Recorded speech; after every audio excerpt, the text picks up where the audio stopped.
Salam dan bahagia Ibu Bapak Guru. Selamat datang kembali di modul kurikulum. Kali ini kita akan belajar tentang kurikulum dalam pembelajaran.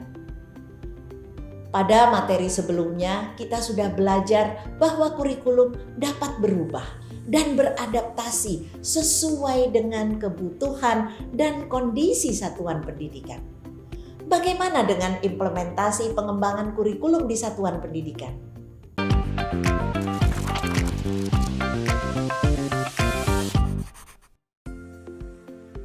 Pak, saya punya usul. Bagaimana jika rapat menjelang tahun ajaran baru, kita sekalian membahas evaluasi pelaksanaan kurikulum operasional sekolah kita? Memangnya ada apa dengan kurikulum sekolah kita? Ada yang salah? Tidak, maksud saya, setiap satuan pendidikan sudah diberi kewenangan oleh pemerintah untuk mengembangkan kurikulum operasionalnya. Itu berarti kurikulum sifatnya dinamis, yang artinya kurikulum dapat mengikuti perubahan zaman dan kebutuhan sekolah. Maka seharusnya secara berkala kita evaluasi. Begitu ya?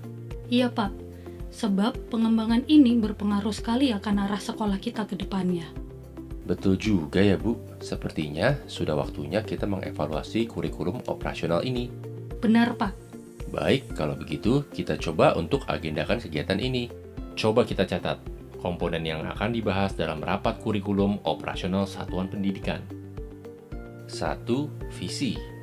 Ini sebagai tujuan jangka panjang sekolah dan nilai-nilai yang mendasari pembelajaran agar murid mencapai profil pelajar Pancasila ya. 2. Misi, sebagai cara sekolah dalam mencapai tujuan. Apalagi ya Bu? Tujuan sekolah juga Pak, kita evaluasi tujuan akhir dari kurikulum sekolah. Baik, saya sudah catat. Kalau hal tadi berhubungan dengan rencana jangka panjang sekolah. Lalu, bagaimana dengan komponen yang berhubungan dengan rencana jangka pendeknya Bu? Seperti rencana pembelajaran. Apakah itu termasuk yang harus kita evaluasi juga? Oh iya betul Pak. Kurikulum operasional satuan pendidikan ini juga termasuk rencana pembelajaran. Karena setiap sekolah mempunyai kewenangan untuk mengatur alur tujuan pembelajaran, modul ajar, media ajar, sampai ke asesmennya. Kita diskusikan selama 1 tahun ajaran ke depan.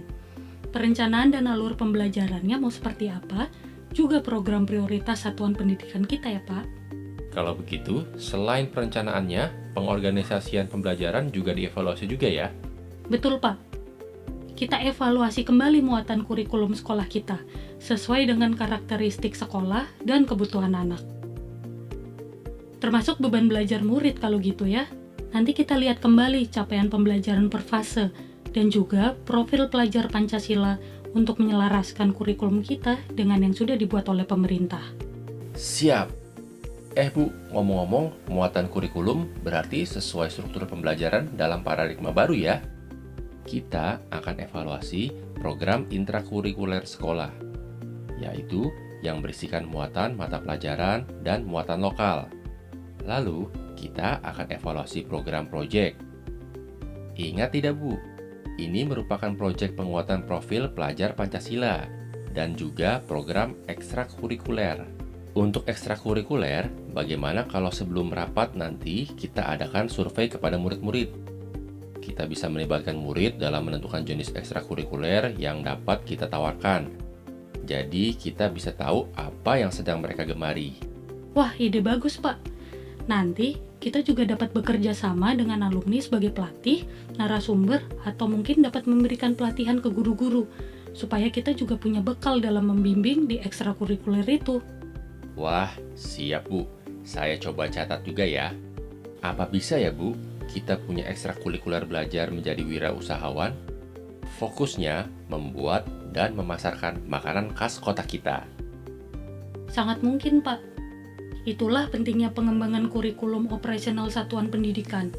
Kita dapat menyesuaikan rencana dan pengorganisasian pembelajaran sesuai dengan keadaan kontekstual satuan pendidikan, sehingga memberi makna bagi pembelajaran murid kita. Menarik banget Bu. Berarti sistem pendampingan, evaluasi, dan pengembangan profesional sekolah juga harus kita diskusikan. Nah, jika program sudah bagus, maka sistem monitoring dan pengembangan profesi guru juga harus didukung. Betul Pak, Kalau begitu, sebelum kita meeting, saya akan sampaikan ke kepala sekolah untuk segera melakukan monitoring secara internal dan bertahap sesuai dengan kemampuan sekolah kita. Coba Pak, saya lihat catatannya. Jadi tadi komponen kurikulum operasional satuan pendidikan adalah 1. Visi, misi, dan tujuan. 2. Perencanaan pembelajaran yang mencakup alur tujuan pembelajaran, asesmen, modul ajar, media ajar, juga program prioritas satuan pendidikan. 3. Pengorganisasian pembelajaran yang mencakup muatan kurikulum, beban belajar, program intra dan ekstrakurikuler, serta proyek penguatan profil pelajar Pancasila. 4. Sistem pendampingan, evaluasi, dan pengembangan profesional. Oh iya, satu lagi Pak, sebelum ini semua. Mari kita coba lihat dan evaluasi kembali karakteristik satuan pendidikan kita. Agar kita dapat menganalisis konteks sekolah, melihat kebutuhan zaman dan perubahan yang terjadi. Dengan demikian, kita mengetahui apa yang unik dari sekolah kita. Baik itu dari segi murid, sosial, budaya guru, dan tenaga kependidikan lainnya. Ini adalah modal dasar evaluasi visi, misi, dan tujuan. Baik, saya tambahkan di nomor 1 ya Bu, karakteristik satuan pendidikan. Sebagai moderator kegiatan rapat nanti, saya akan ingatkan kembali prinsip pengembangan kurikulum operasional satuan pendidikan, yaitu berpusat pada murid, lalu kontekstual, esensial, juga akuntabel, dan melibatkan berbagai pemangku kepentingan. Oke, ada 5 prinsip. Siap, senang sekali Pak. Kita jadi bisa membuat kurikulum yang sesuai dengan konteks sekolah kita. Sebenarnya ini jadi memudahkan kita dalam pelaksanaan ya. Kita dapat menentukan metode, modul ajar, dan asesmen. Terlebih lagi, sumber belajar bukan hanya berasal dari buku teks, namun kita juga dapat menggunakan media yang lain. Sekolah mempunyai kewenangan untuk mengembangkan kurikulum yang telah ditentukan oleh pemerintah sesuai dengan konteks sekolah. Wah, jadi membuat kita lebih bersemangat ya. Ibu dan Bapak Guru, semoga dialog tersebut menginspirasi kita semua. Kemendikbudristek sudah menyiapkan contoh kurikulum operasional sebagai inspirasi dalam pembelajaran. Tapi bukan berarti kita tidak bisa mengembangkannya. Silahkan Ibu dan Bapak kembangkan sesuai dengan konteks satuan pendidikan masing-masing. Dokumen kurikulum operasional satuan pendidikan sangat dinamis, mengikuti perubahan dan kebutuhan. Dokumen ini dapat diperbaharui secara berkesinambungan, menjadi referensi dalam keseharian, direfleksikan, dan terus dikembangkan. Bagaimana Ibu dan Bapak Guru? Sudah siap menyusun dan mengembangkan kurikulum dalam pembelajaran? Selamat belajar Ibu dan Bapak Guru hebat. Salam dan bahagia.